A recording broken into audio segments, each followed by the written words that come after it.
नमस्कार, मैं संदीप कुमार। स्वागत है आप सभी का संदीप सर के यूट्यूब चैनल में। हमसे जुड़े सभी मित्रों का, विद्यार्थियों दोस्तों का मैं अपने चैनल पर स्वागत करता हूं। और मध्य प्रदेश बिजली विभाग भर्ती परीक्षा 2025, जी हां, तो 20 मार्च और 21 मार्च को नॉन टेक्निकल पदों का जो एग्जाम हुआ था, स्टोर असिस्टेंट, सहायक ग्रेड 3, फायरमैन, ड्रेसर, सुरक्षा अधिकारी जैसे तमाम महत्वपूर्ण पदों का जो संभावित सबसे अनुमानित कटऑफ क्या रह सकता है, क्योंकि आप सब जानते हैं इस एग्जाम को लेकर लगातार हमने रिव्यू किया है और क्या पेपर का पैटर्न इस बार रहा है आप सब जानते हैं।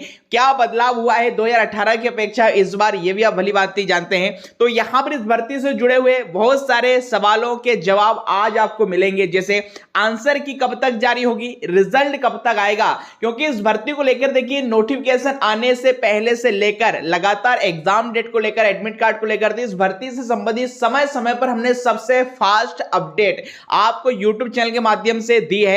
और आगे इस वीडियो को बढ़ाने से पहले, क्योंकि अब अगला टारगेट हमारा ग्रुप 4 का होगा, क्योंकि सहायक ग्रेड 3 का बाद ग्रुप 4 का ही, तो लगभग कई सारे अभ्यर्थियों ने ग्रुप 4 का भी आवेदन किया, जिसकी परीक्षा 3 मई से प्रारंभ होने वाली है। और यदि आपने अभी तक सीपीसी नहीं किया है तो पहली अटेम्प्ट में सीपीसी निकालना चाहते तो हमारे ये कोर्स ले सकते हैं।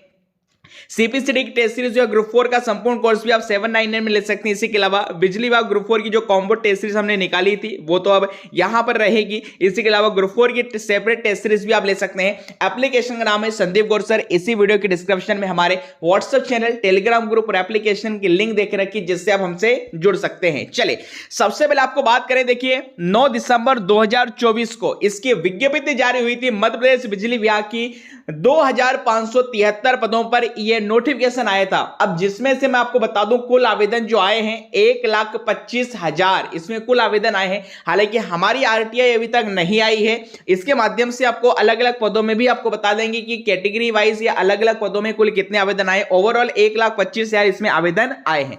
अब बात करें सबसे पहले सिलेबस को लेकर, तो देखिए सिलेबस स्क्रीन पर यह रहा। इस सिलेबस में देखिए स्टार्टिंग से मैंने आपको कहा था कि सिलेबस में जीके का वेटेज ज्यादा है और कंप्यूटर की भी टॉपिक मेंशन किए गए, जबकि रीजनिंग और मैथ सिर्फ एज अ सब्जेक्ट के तौर पर मेंशन है। तो सभी को यही लग रहा था, आपने भी, हमने भी जो टेस्ट सीरीज बनाई थी हम भी इसी आधार पर तैयारी कर रहे थे और आपको भी हमने इसी आधार पर पढ़ाया है कि जीके का वेटेज ज्यादा होगा, कंप्यूटर का वेटेज ज्यादा रहेगा। यही कारण है कि हमने टेस्ट सीरीज में 40 से 50 नंबर का जीके दिया था। उसके बावजूद कुछ अभ्यर्थियों के कमेंट्स आए थे कि सर आपने पूरा जीके ही रख दिया है, किस प्रकार की टेस्ट सीरीज है। और जब आज पेपर अभ्यर्थियों ने दिया है या कल दिया है तो उन्हें वाकई में लगा कि सिलेबस में जीके सबसे ज्यादा पूछा गया है। जबकि ये बताइएगा जिस हिसाब से इन्होंने सिलेबस के अकॉर्डिंग मेंशन किया था कि 10th क्लास के अकॉर्डिंग सारे सब्जेक्ट पूछे जा रहे हैं, आपको लगा कहीं भी जीके 10th लेवल का था? इतने हाई लेवल का इन्होंने जीके रखा है। और इसी के अलावा ऑफिस असिस्टेंट आप बना रहे हैं, सहायक ग्रेड 3 1900 ग्रेड पे की सैलरी रहने वाली है, तो इतना हायर लेवल का पेपर बनाने की क्या जरूरत थी? अब टीसीएस जैसी कंपनी ने इसको कराया है कंडक्ट, हमने पहले भी आपको बताया था,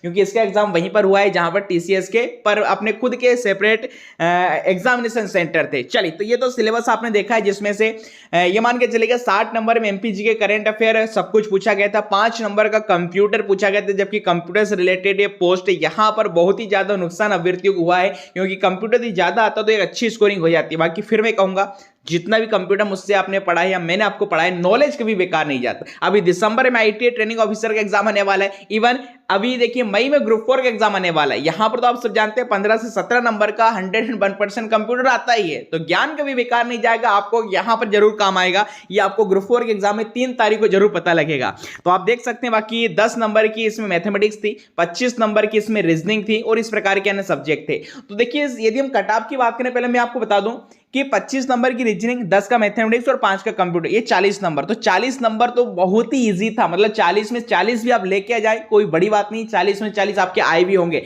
बट सबसे महत्वपूर्ण जो 60 नंबर में करंट जीके वगैरह पूछा गया था, इसमें मान के चलेगा 20 से 25 सवाल तो ऐसे थे जो शायद ही किसी से बने होंगे, तुक्का ही लगाया होगा, क्योंकि थोड़े अटपटे सवाल थे, जनरली किताबों में आपको नहीं मिलेंगे। मतलब 60 में से यदि आपने मान के चलेगा 30 से 35 स्कोरिंग की है तो अच्छी स्कोरिंग हम कह सकते हैं इसी के अलावा यदि हम बात करें एग्जामिनेशन शेड्यूल की तो देख सकते हैं 20 तारीख को पेपर हुआ था मॉर्निंग शिफ्ट में लॉ असिस्टेंट का। इसी के अलावा 1 to 3 में शिफ्ट पेपर हुआ था स्टोर असिस्टेंट अन्य टेक्निकल का, और आज तीनों ही शिफ्ट में यदि हम बात करें पेपर हुआ था ऑफिस असिस्टेंट का। एक से अधिक पदों के लिए आवेदन किया है तो आपकी जो मेरिट है वो अलग अलग पदों के लिए बनेगी, क्योंकि आप जब जानते हैं आपका एग्जाम तो एक ही हुआ है, बट यहां पर थोड़ी सी परेशानी है 20 तारीख वाले अभ्यर्थी, क्योंकि इन्हें किसी प्रकार का रिव्यू नहीं मिला। और यदि पेपर की बात करूं कि जो 20 तारीख को जो पेपर हुआ था सेकेंड शिफ्ट में, ये टफ आया था ऐसे कंपेयर टू 21 मार्च को जो मॉर्निंग शिफ्ट में पेपर हुआ था। 21 तारीख के मॉर्निंग शिफ्ट में पेपर हम ये कह सकते थोड़ा सा आसान रहा था जीके का लेवल, और इसी के अलावा इवनिंग शिफ्ट में भी थोड़ा सा आसान रहा है, जबकि आफ्टरनून शिफ्ट में यहां पर भी आज पेपर थोड़ा सा जीके का लेवल हार्ड आया था। ठीक है, अब बात करें देखिए कुल पदों की संख्या, तो आप देख सकते हैं स्क्रीन पर कार्यालय सहायक ग्रेड 3 के 818 पद थे, भंडार सहायक इसके 18 पद थे, दोनों की योग्यता एक ही थी, कंप्यूटर डिप्लोमा 12वीं प्लस सीपीसीटी। इसी के अलावा मैं बात करूं कनिष्ठ शीघ्र लेखक के 18 पद थे। इसी के अलावा जो अन्य टेक्निकल पद है, ड्रेसर है, फायरमैन है या सुरक्षा गार्ड के है, यहां पर आप पूरे पद देख सकते हैं। तो बात करें सर इसका कटाव क्या रह सकता है, देख सकते हैं सुरक्षा सैनिक यहां पर 31 पद है। तो बात करें सर इसका कटाव क्या रहेगा, एमपी इलेक्ट्रिसिटी बोर्ड रिक्रूटमेंट का कट ऑफ। देखिए सबसे पहले आपको बता दूं किसी भी एग्जाम का कट ऑफ बताना अपने आप में एक डिफिकल्ट टास्क होता है, मतलब आप किसी चीज के लिए प्रेडिक्ट कर रहे हैं, हालांकि हम प्रेडिक्ट सिर्फ उसी आधार पर कर रहे हैं जिस आधार पर हमने इस एग्जाम का रिव्यू किया था। आप सब जानते हैं, चाहे इससे पहले भी कई एग्जाम में हमने रिव्यू आपको दिया है, जो कोर्स हम लॉन्च नहीं करते उनका भी रिव्यू हम आपको दे देते हैं, उसकी जानकारी भी हमारे चैनल से आपको मिलती रहती है। तो समय समय पर हम हर एक अपडेट आपके लिए देते रहते हैं, चाहे धूप हो चाहे वर्षा हो, तो हर समय हम स्टूडेंट्स के लिए खड़े रहते हैं। और हमारे चैनल के माध्यम से मध्य प्रदेश में इसका सबसे शानदार रिव्यू 20 मार्च को आपको देखने को मिला था। अलग अलग अभ्यर्थी हमसे मिले हैं, और जो अभ्यर्थियों का आपने इतना प्यार हमें मिला है, देखिएगा एक सेलिब्रिटी वाली फीलिंग आती है जब स्टूडेंट्स हमारे सामने आते हैं और सेल्फी के लिए डिमांड करते हैं। तो बस यही कहूंगा कि अच्छों ने अच्छा बुरों ने बुरा जाना मुझे, अच्छों ने अच्छा बुरों ने बुरा जाना मुझे, क्योंकि जिसकी जितनी जरूरत थी उतना ही उसने पहचाना मुझे। तो आप सभी के स्नेह प्रेम विश्वास के लिए पुनः बहुत बहुत धन्यवाद मैं ज्ञापित करता हूं, क्योंकि मेरा ऐसा मानना है, देखिए जीवन में जिंदगी में पैसा कमाया जा सकता है, किंतु इज्जत खुद से कमाई नहीं पड़ती है, और ये मैंने अपने जीवन में सबसे टॉप पर रहा है, और जो आपका प्यार है स्क्रीन पर आप देख पा रहे हैं। चलिए अब बात करेंगे कटाव। देखिए स्टोर असिस्टेंट, ऑफिस असिस्टेंट, कनिष्ठ शीघ्र लेखक या अन्य अनुमानित जो इसमें टेक्निकल पद थे।